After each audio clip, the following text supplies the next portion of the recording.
썸을 타다가 상대의 카톡이 점점 줄고 답장 속도도 느려지는 경험 한 번쯤 해보셨을 거예요.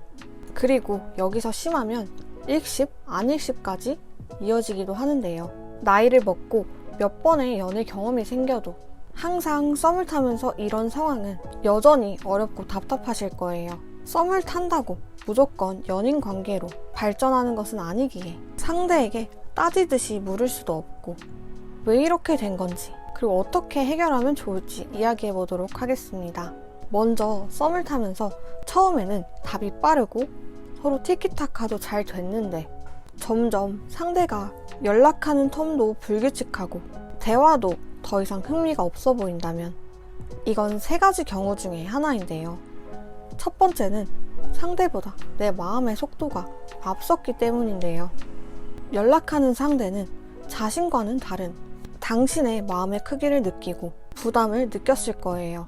그래서 그 마음의 속도에 맞춰주지 못한 것에 대한 부담감과 관계가 급속도로 진전되는 것에 대한 거부감으로 인해 나와의 대화에서 예전처럼 흥미를 느끼지 못하는 거죠.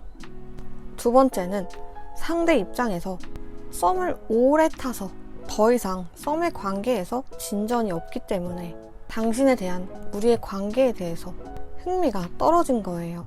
이 정도면 썸을 끝내고 고백을 해도 될 것 같은데, 우리 사귀어도 될 것 같은데 계속해서 썸만 타고 본인의 마음만 확인하는 상대에게 지친 거죠.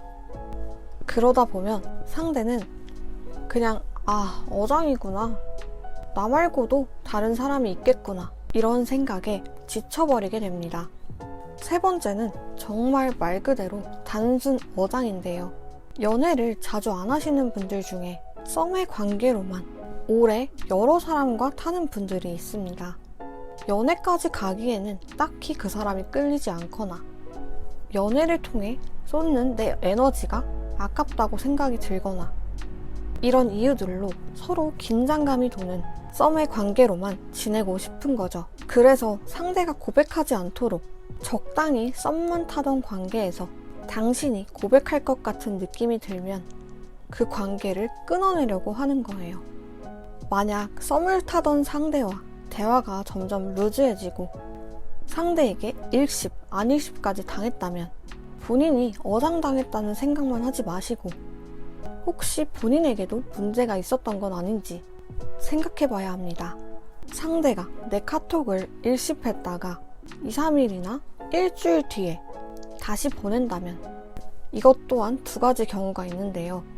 첫 번째는 상대가 읽씹한 이유가 있었을 거예요. 본인이 너무 자기 할 말만 한다던가 연락의 텀이 길었다던가 물음표 없이 할 말 없게 보냈기 때문에 상대 입장에서는 기분이 나빴던 거예요. 의미 없는 카톡들에 지쳐서 나만 이 관계를 소중하게 생각하나? 이런 생각에 기분이 상한 거죠. 그렇기 때문에 마음을 정리하려고 했을 거예요. 호감이 있는 상대의 행동이나 말투, 이 모든 것들에 우리는 의미를 크게 부여하게 되기 때문에 더더욱 이 관계에 지쳐버리게 되는 거죠. 그래서 마음을 정리하려고 그 당시에는 이 대화를 이어가야 할 필요도 못 느꼈을 거예요. 그럼에도 그 이유를 딛고 다시 연락하고 싶을 만큼 당신에게 호감이 크기 때문에 연락한 거죠. 두 번째는 어장관리 안에 여러 사람이 있을 경우 그 여러 사람과 대화를 하다가 여러분이 재미가 없어져서 더 이상 연락할 필요를 못 느끼는 거죠. 그러나 또 심심해지면 그 사람은 당신에게 다시 연락을 할 거예요. 상대가 먼저 만나자는 제스처를 취한다거나 여러분에게 깊은 관심이 보이는 대화가 이어진다면 어장이 아닐 가능성이 높지만 누구에게나 할 수 있는 대화들로만 대화가 이어진다면 나에게 관심이 있는 게 아니라 단지 그 썸이라는 관계로만 재미를 챙기려고 하는 거죠. 그러니 여러분이 썸을 넘어 그 사람과 연인 관계로 진전되고 싶다면 먼저 그 사람의 마음과 내 마음의 크기 그리고 마음이 커져가는 속도가 다를 수 있다는 걸 인지하셔야 합니다. 또 내가 아무 생각 없이 한 행동과 말들이 상대에게는 큰 상처가 될 수 있다는 걸 생각하고 행동하셔야 합니다. 나만 이 관계에 매달리는 것 같고 점점 지쳐간다면 주구장창 카톡만 하지 말고 본인의 마음이 어떤지 제대로 파악하고 나서 상대에게 직접적으로 만나서든 전화로든 그 내용을 전달하는 것이 이 관계를 발전시키는데 더욱 효과적입니다.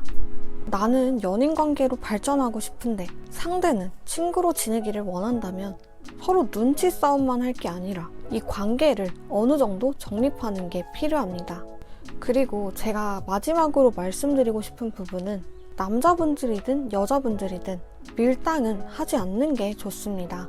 요즘 연애도 이렇게 유튜브로 배우는 세상에 당신이 상대에게 밀당을 한다면 상대는 그걸 알아채고 당신에 대한 마음이 식을 확률이 더 높으니까요.